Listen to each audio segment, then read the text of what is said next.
How to operate an HG turntable microwave. Step 1. You plug the microwave into the outlet.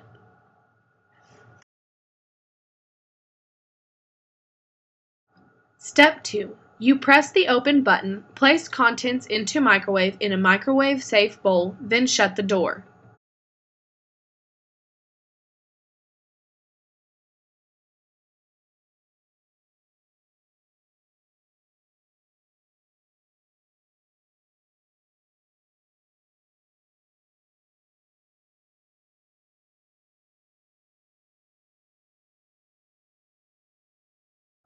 Note: most bowls, cups, and Tupperware will indicate on the bottom if they are microwave safe.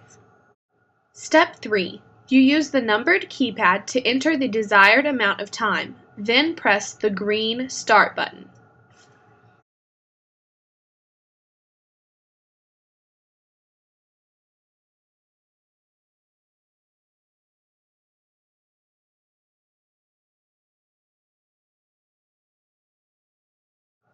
Warning: do not place any metal objects, including silverware or aluminum foil, into the microwave.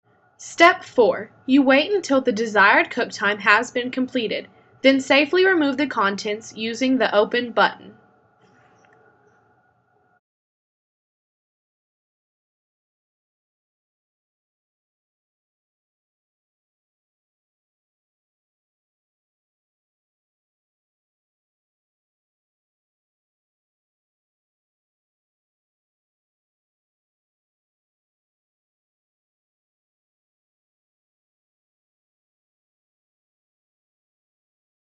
Note: you may stop the microwave at any time during the cooking process by pushing the red Stop button.